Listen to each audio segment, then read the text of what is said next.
दिन साथियों, मैं बजरंगी कोचिंग सेंटर से बलराम कुमार आपका फिर से एक बार अपने बजरंगी कोचिंग सेंटर पे स्वागत कर रहा हूं। यानी अपने YouTube channel Bajrangi coaching centre पर एक बार आपका स्वागत कर रहा हूं।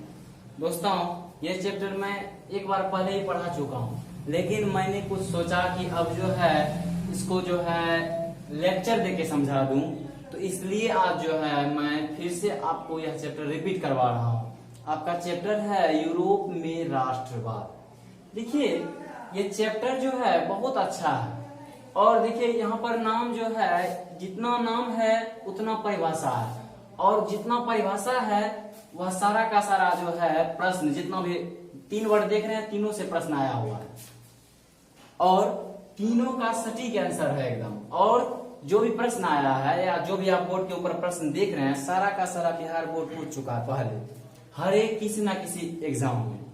तो आज हम सब दोस्तों देखिए यहाँ पर यूरोप में राष्ट्रवाद, देखिए देशभक्ति की भावना हमारे अंदर कब आती है। पहले क्या था जानते हैं? पहले था राजतंत्र, प्रजातंत्र नहीं था। राजतंत्र का मतलब हुआ कि राजा जो कह देता था वही नियम, वही कानून बन जाता था। तो आज हम सब इस चैप्टर में पढ़ेंगे कि वह कैसे हटा और लोगों के अंदर जो है कैसे अपने देश के प्रति जो है प्रेम की भावना, अपने देश के प्रति प्रेम की भावना कैसे जगे। तो आपके चैप्टर का जो नाम है देखिए यहाँ पर, यूरोप में राष्ट्रवाद। तो यूरोप का जो राजा था, यानी फ्रांस का जो राजा था, वह नेपोलियन बोनापार्ट था। तो हम कुछ नेपोलियन बोनापार्ट के बारे में जान लेते हैं। जैसे हम महात्मा गांधी के बारे में पढ़ते हैं तो उनका जन्म, मरण, माता पिता के बारे में जानते हैं, मरण कब हुआ। तो ठीक उसी प्रकार हम नेपोलियन के जन्म और मरण और कहाँ का शासक था, यह सारा का सारा चीज हम जानेंगे। देखिए, नेपोलियन का जन्म जो है, नेपोलियन का जन्म 15 अगस्त 1769 ईस्वी को अजेक्टिसियो में हुआ था और इनकी मृत्यु जो है वह 1821 में। देखिए, जन्म 15 अगस्त 1769 और मृत्यु जो है वह फ्रांस में ही हुआ है 1821 में। इनका जो है देहांत हो गया। मृत्यु जो है 1821 में हुआ था और इनका जन्म स्थान यानी यहाँ जन्मे जो थे वह फ्रांस में जन्मे थे। इनके पिता का नाम कार्लो बोनापार्ट। देखिए, इनके पिताजी का नाम कार्लो बोनापार्ट और माता जो थी लेटिजिए रमोलियो यानी इटली की थी। कहाँ की थी? इटली की थी। अब देखिए, इनका जो विवाह हुआ तो इनकी पहली पत्नी जो थी वह थी जोसेफिन। इनकी पहली पत्नी जोसेफिन थी, जिससे जो है इनको संतान की प्राप्ति नहीं हुई। तो इन्होंने जो है क्या किया, तो पुनः दूसरा विवाह कर लिया। दूसरा विवाह जब किया तो वह पत्नी जो थी वह थी मेरी लुइस, या कहाँ की थी? ऑस्ट्रेलिया की राजकुमारी थी मेरी लुइस। तो ये था इनके जीवन का परिचय। जब बात आ जाता है यूरोप में राष्ट्रवाद, यानी यूरोप में राष्ट्रवाद को किसने फैलाया, यह प्रश्न भी है आपके बुक में कि यूरोप में राष्ट्रवाद को फैलाने में नेपोलियन बोनापार्ट किस तरह सहायक हुआ। हमने पहले ही बता दिया है बच्चों कि यूरोप का जो राजा था वह नेपोलियन बोनापार्ट था। नेपोलियन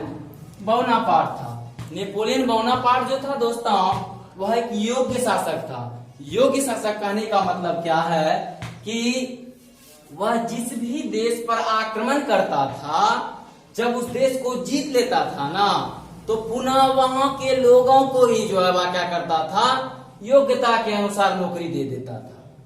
योग्यता के अनुसार नौकरी दे देता था। और जब उसने 1805 से 11 यानी इस बीच में जो है उसने इटली, ऑस्ट्रेलिया और बहुत सारा देश पर आक्रमण किया। जब उसने इटली और जर्मनी पर 1805 में आक्रमण किया, तो जो इटली और जर्मनी 300 छोटे छोटे टुकड़ों में बटा हुआ था, जिसको बांट दिया था पहले, इससे पहले जो शासक था 300 छोटे छोटे टुकड़ों में जिस इटली और जर्मनी को बांट दिया था, जब नेपोलियन का राज आया, जब नेपोलियन ने उस इटली और जर्मनी को जीता, तो उसने क्या किया, उसे 39 राइन राज्य में जो स्थापित कर दिया। कहां 300 और कहां 39। तो देखते ही देखते उसने क्या किया, इटली और जर्मनी के लोगों में जो है एकता का जो है सबको एकजुट कर दिया। देखते ही देखते उसने क्या किया, इटली और जर्मनी के लोगों के अंदर जो है राष्ट्रवाद की भावना भर दी। इस प्रकार हम कह सकते हैं कि अगर आपको लिखना हो, प्रश्न जो है लिखा हुआ इस बोर्ड पे, मैंने तो कहानी सुना दिया, आपको कैसे लिखना है, तो लिखना है क्या कि यूरोप में राष्ट्रवाद को फैलाने में नेपोलियन बोनापार्ट की जो भूमिका है वह भुलाई नहीं जा सकती। क्यों भुलाया नहीं जा सकता? क्योंकि वह एक योग्य शासक था। वह जिस भी देश पर आक्रमण करता था वहां के लोगों को योग्यता के अनुसार नौकरी दे देता था। इसका जीता जागता क्या उदाहरण है, इटली और जर्मनी। जब उसने उस पर आक्रमण किया तो वहां के लोगों को ही जो है योग्यता के अनुसार नौकरी दे दिया और वहां के लोगों को वहां का राजा बना दिया। अतः हम कह सकते हैं कि देखते ही देखते वहां के लोगों को जो है उसने क्या किया, एकजुट कर दिया, एकता के सूत्र में बांध दिया। अब देखिए इसी का दूसरा भाग है राष्ट्रवाद। इसी प्रश्न में है दूसरा, देखिए यूरोप में राष्ट्रवाद, यहाँ है राष्ट्रवाद क्या है, क्या है, देखिए एक मिनट, थोड़ा सा प्रश्न को देखिए, बहुत ही अच्छा है बच्चों प्रश्न, और यह प्रश्न जो है कई बार आ चुका है। प्रश्न है राष्ट्रवाद क्या है। सबसे पहले देखिए राष्ट्रवाद जो है यह दो शब्दों से मिलकर बना है, एक तो राष्ट्र और दूसरा वाद। तो राष्ट्र का अर्थ होता है देश, राष्ट्र मतलब हो गया देश, और वाद मतलब होता है सिद्धांत, विचारधारा। तो अपने देश के प्रति प्रेम की भावना रखना ही राष्ट्रवाद कहलाता है। या राष्ट्रवाद एक ऐसी भौगोलिक सांस्कृतिक भावना है जो किसी सामाजिक परिवेश में रहने वाले लोगों में जो है एकता की वाहक बनती है। आपकी बुक में भी दिया हुआ है कि राष्ट्रवाद जो है एक ऐसी भावना है जो किसी विशेष भौगोलिक, सांस्कृतिक और सामाजिक परिवेश में रहने वाले लोगों में एकता की भाग बनती है। अगर आपको कुछ भी याद नहीं रहे तो राष्ट्र का मतलब देश और वाद का मतलब होता है सिद्धांत या विचारधारा। तो अपने देश के प्रति प्रेम की भावना रखना ही जो है क्या कहलाता है, राष्ट्रवाद कहलाता है। अब देखिए हर एक चीज का दो पक्ष होता है, एक लाभकारी दूसरा विनाशकारी। तो राष्ट्रवाद का भी दो पक्ष है, एक क्या है लाभकारी और दूसरा विनाशकारी। तो सबसे पहले लाभकारी पक्ष का जो उदाहरण है लाभकारी, इसका जीता जागता उदाहरण है भारत और अमेरिका। क्योंकि भारत और अमेरिका जो था पहले अंग्रेजों के अधीन था। जब यहाँ के लोगों के अंदर जो है राष्ट्रवाद की भावना जगी तो उन्होंने क्या किया, अंग्रेजों को जो है 7 समुंदर पार मार के भगा दिया। यानी कि सबके अंदर राष्ट्रवाद की भावना जग गई, भाई सब हम अपना राज, यानी कि स्वतंत्र मतलब अपना राज होना चाहिए, जहां अपना राज होगा वहीं जिएंगे। सबके मन में जब यह आ गया तो उन्होंने क्या किया, अंग्रेजों को 7 समुंदर पार मार के भगा दिया। दूसरा है विनाशकारी, इसका उदाहरण है हिटलर जो जर्मनी की थी। हिटलर जो जर्मनी का था उसने क्या किया, जब उसके अंदर अति राष्ट्रवाद की भावना जगी तो उसने क्या किया, द्वितीय विश्व युद्ध को जन्म दिया। और इसमें जो है लगभग बहुत लोग जो है काल के गाल में समा गए। अब देखिए दोस्तों अगला प्रश्न हम पढ़ेंगे, वह प्रश्न है आपका मेजनी कौन था।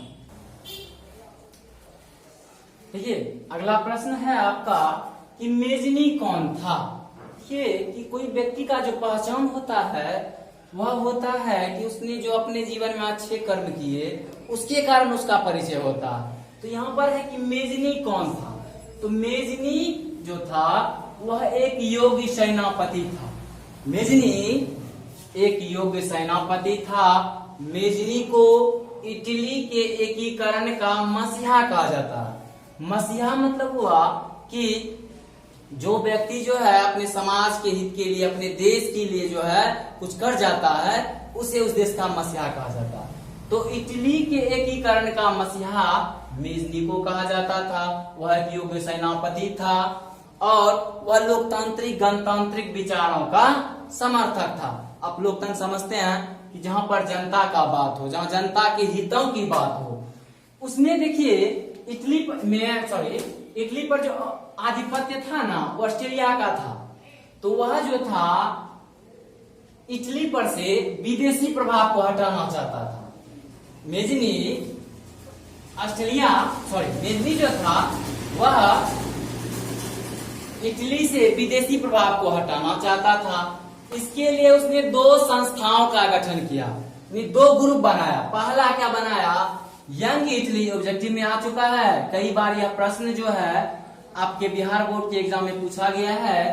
बच्चों 1831 यानी यंग इटली की स्थापना किसने की, या कहीं पूछ देता है यंग इटली की स्थापना मेजनी ने कब की। तो 1831 ईस्वी में जो है यंग इटली और 1824 ईस्वी में जो है यंग यूरोप नामक संस्था का गठन मेजनी ने किया था। लेकिन इसके बावजूद भी वह जो हर बार विफल होता रहा, लेकिन उसने हार नहीं मानी। जैसे वृक्ष का जो पत्ता होता है, वृक्ष में जो पत्ते होते हैं वह वृक्ष से अलग जरूर हो जाते हैं, लेकिन वृक्ष कभी हार नहीं मानता, वह पुनः जो है उसमें दूसरे पत्ते उगाते हैं। ठीक उसी प्रकार इसके मन में भी जो था एकदम, एक बार अगर वह हार जाता था, दूसरा वर्ष के मन में होता था अब की बार जो हम करके दिखाएंगे। जब 1848 की फ्रांसीसी क्रांति हुई, तब यह पुनः जो है यह मेजनी पुनः इटली आया और इसने क्या किया, 1871 आते आते इटली से जो है विदेशी प्रभाव को हटाकर इटली का एकीकरण कर दिया। एक प्रश्न आप 5 नंबर में पढ़िएगा कि मेजनी, काउंट काबुल और जो है मेजनी काउंट काबुल का जो है इटली के एकीकरण में क्या योगदान है। तो इतना ही है इस प्रश्न का उत्तर। वैसे 2 नंबर का ही प्रश्न है, आपको ज्यादा नहीं लिखना है। लिखना है इटली के एकीकरण का मसीहा मेजनी को कहा जाता है। वह इटली से विदेशी प्रभाव को हटाना चाहता था। इसके लिए उसने 2 संस्थाओं का गठन किया, यंग इटली और यंग यूरोप नामक 2 संस्थाओं का भी गठन किया। अब देखिए आपका तीसरा मोस्ट इंपोर्टेंट प्रश्न है। मैं जो बोल रहा हूं दोस्तों, यह ध्यान दीजिएगा कि सारा का सारा प्रश्न आपका बिहार बोर्ड में आ चुका है। तो इसीलिए इस प्रश्न को आप जो है यूं ही ना समझे, इसको ध्यान से देखें और ज्यादा से ज्यादा वीडियो को पूरा देख लीजिए। अगर पसंद पड़े तो इस लॉकडाउन के विषम पीरियड में जो बच्चे नहीं पढ़ पा रहे हैं, उसको जो है आप मेरे वीडियो का लिंक भेज दें। और जो है यहाँ पर जो है दोस्तों इंटर, मैट्रिक मतलब इंटर में जो है इंग्लिश पढ़ाते हैं शुभम सर, जिसका कि आपको नीचे डिस्क्रिप्शन बॉक्स में लिंक मिल जाएगा, या आप जो है जब वीडियो के प्लेलिस्ट में जाइएगा ना 12th का खोजिएगा, बहुत ही अच्छा सर पढ़ाते हैं, एक बार देखिएगा आप जरूर। अब देखिए प्रश्न क्या है, मेटरनिख युग क्या है। जब 1814 में नेपोलियन का राज खत्म हो गया और 1815 आया, 1815 में वियना, ये भी प्रश्न आ चुका है कि वियना सम्मेलन कब हुआ था। तो ये हो जाएगा 1815 में जब वियना सम्मेलन हुआ। इसके बाद जो ऑस्ट्रेलिया का चांसलर कौन बन गया, तो मेटरनिख बन गया। कौन बन गया, मेटरनिख बन गया।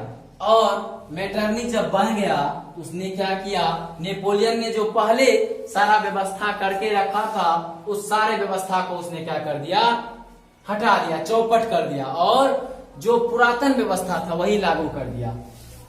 यानी कि 1800, अच्छा युग मतलब समझते हैं, युग मतलब होता है राज्य।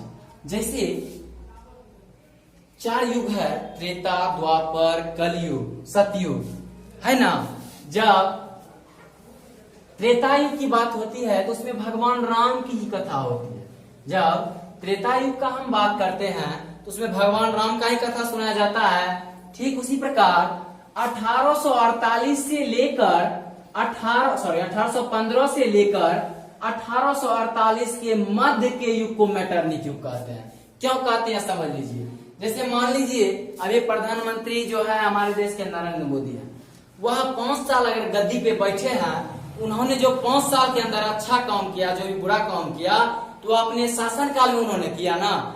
ठीक वही है यहाँ पर लॉजिक कि 1815 यानी कि 1815 में जो है ऑस्ट्रिया का चांसलर मेटरनिक बना और वह 1848 तक जो है चांसलर बना रहा। इस बीच में जो उन्होंने कार्य किया अच्छा बुरा, वही ना उसका युग हुआ।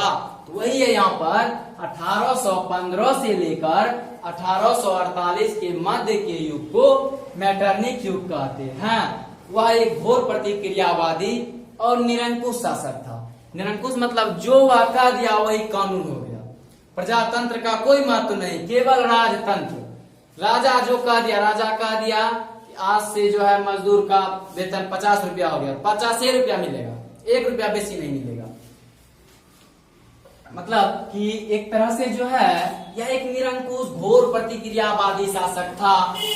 और देखिए अगर 2 नंबर में प्रश्न पूछेगा तो आपको लिखना है डायरेक्ट 2 नंबर में आता है कि मेजनी कौन था, सॉरी मैटरनिक युग क्या है, या मैटरनिक युग से आप क्या समझते हैं। सारा प्रश्न का एक उत्तर है कि 1848 से 1815 से 1848 के मध्य के युग को मैटरनिक युग कहते हैं। इस समय जो था मैटरनिक घोर प्रतिक्रियावादी शासक था, वह एक निरंकुश शासक था और उसने अपने जीवन में जो है कोई अच्छा काम नहीं किया था।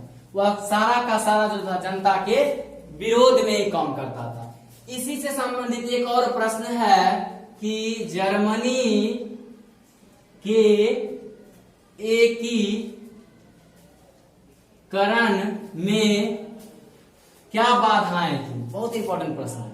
देखिए मैंने क्या बोला कि नेपोलियन जब 1814 में हट गया उसका राज, 1815 में जब वियना सम्मेलन हुआ तो ऑस्ट्रेलिया का चांसलर मेटरनिक बना, जो कि एकीकरण का सबसे बड़ा विरोधी था। एकीकरण का अगर कोई सबसे बड़ा विरोधी था तो वह मेटरनिक था। तो जर्मनी के एकीकरण में निम्नलिखित बाधाएं थी। सबसे पहला बाधा था ऑस्ट्रेलिया का चांसलर मेटरनिक। सबसे पहला बाधा ऑस्ट्रेलिया का चांसलर मेटरनिक था क्योंकि वह घोर प्रतिक्रियावादी था। दूसरा क्या था दोस्तों कि जर्मनी के जनता में जो था एकीकरण या एकता का अभाव था। जर्मनी के जनता में एकता का अभाव। तीसरा, जर्मनी का 300 छोटे छोटे टुकड़ों में विभक्त होना। मतलब पहले 39 में नेपोलियन स्थापित करके गया था, पुनः जब मेटरनिक का राज आया तो उसने क्या किया, 300 छोटे छोटे टुकड़ों में इसको विभक्त कर दिया। और वहां के जो लोग थे उसके अंदर राष्ट्रवाद की भावना जो थी वह विलुप्त हो गई थी। अब देखिए दोस्तों, यही प्रश्न था आपका मोस्ट इंपोर्टेंट। आज मैं आपको केवल लघु उत्तरीय प्रश्न ही बताया हूं। अब देखिए ध्यान दीजिएगा क्या कि अगर आपको कोई त्रुटि पता चले तो आप हमको कमेंट बॉक्स में जरूर बताइएगा। मैं ये कहूंगा आपके लिए वीडियो बहुत ही कारगर होगा।